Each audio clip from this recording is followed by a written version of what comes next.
सभी दोस्तों को मेरा प्यार भरा नमस्कार। हाजिर है आपका दोस्त आपके समक्ष एक नई कहानी के साथ। तो आज मैं इस वीडियो में एक नई कहानी लेकर आया हूँ जिसका शीर्षक है हरियाली तीज व्रत कथा। स्वागत करता हूँ अपने चैनल पुराणिक कथाओं में। पूरी कहानी सुनने के लिए वीडियो के अंत तक बने रहिए। इससे पहले कि आप वीडियो में खो जाएं, कृपया मेरे चैनल को सब्सक्राइब करें, शेयर करें और बेल आइकन प्रेस कीजिएगा। हरियाली तीज व्रत पूजा कथा जाने क्यों और कैसे शुरू हुई, इस व्रत को रखने की परंपरा। तो आइए विस्तार से सुनते हैं। सावन महीने की शुक्ल पक्ष की तृतीय तिथि को हरियाली तीज का व्रत पर्व मनाया जाता है। इस व्रत की कथा में ये रहस्य बताया गया है कि क्यों और कैसे इस व्रत की परंपरा शुरू हुई और किस लिए ये व्रत सुहागिन महिलाओं और कुंवारी कन्याओं में खूब प्रचलित है। शिवजी ने देवी पार्वती को जो बताया था हरियाली तीज के बारे में आप भी जानिए। सावन मास की शुक्ल पक्ष की तृतीय तिथि को हरियाली तीज का व्रत बड़े ही धूमधाम से मनाया जाता है। हरियाली तीज का त्योहार सुहागन महिलाओं के लिए विशेष महत्वपूर्ण होता है। इस पर्व का संबंध भगवान शिव और देवी पार्वती से है।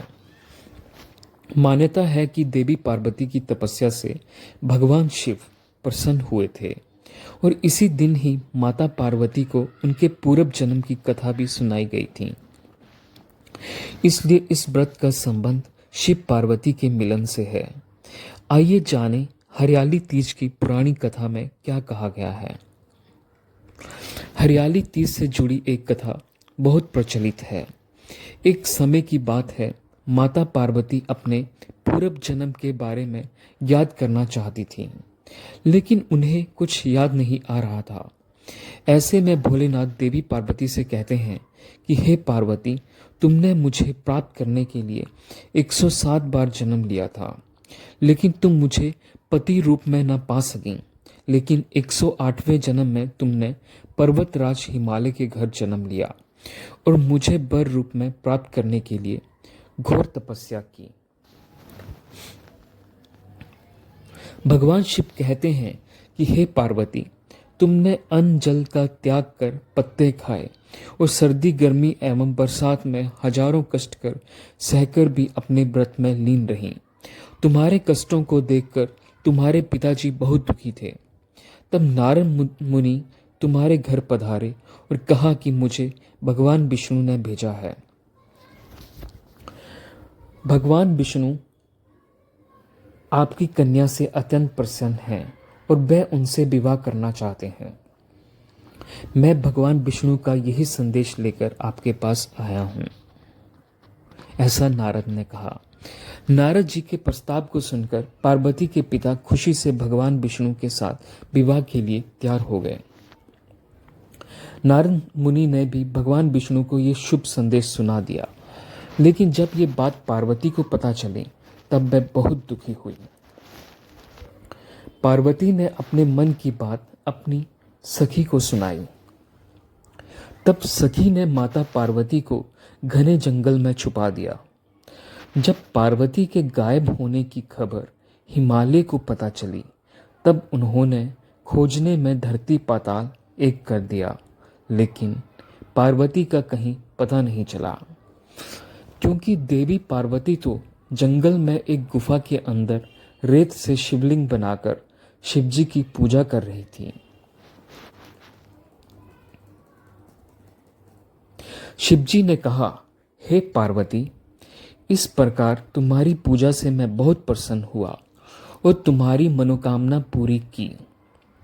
जब हिमालय राज गुफा में पहुंचे तब तुमने अपने पिता को बताया कि मैंने शिवजी को पति रूप में चयन कर लिया और उन्होंने मेरी मनोकामना पूरी कर दी है। शिवजी ने मेरा वरण कर लिया है। मैं आपके साथ केवल एक शर्त पे चलूंगी कि आप मेरा विवाह भोलेनाथ से करवाने के लिए तैयार हो जाएं। ऐसा पार्वती ने कहा। तब हे पार्वती, तुम्हारे पिताजी मान गए और विधि विधान सहित हमारा विवाह हुआ। हे पार्वती, तुम्हारे कठोर तप और व्रत से ही हमारा विवाह हो सका। हरियाली तीज की परंपरा ऐसे शुरू हुई। चलो इसका वृतांत भी सुनते हैं। भगवान शिव देवी पार्वती से कहते हैं, हे पार्वती, इस हरियाली तीज को जो भी निष्ठा के साथ करेगा, मैं उसको मनोवांछित फल प्रदान करूंगा। उसे तुम जैसा सुहाग मिलेगा। तब से कुंवारी कन्याएं अच्छे वर की कामना हेतु ये व्रत रखती हैं। वही सुहागन महिलाएं अपनी पति की लंबी उम्र के लिए इस व्रत को रखती हैं। भविष्य पुराण में देवी पार्वती ने खुद बताया है कि हरियाली तीज का व्रत करने पर महिलाओं को सुहाग और सौभाग्य की प्राप्ति होती है। सावन महीने में तृतीय तिथि के दिन कई वर्षों की कठिन तपस्या के बाद देवी पार्वती ने भगवान शिव को पति रूप में पाने का वरदान प्राप्त किया था। इसीलिए इस व्रत का बड़ा ही महत्व है।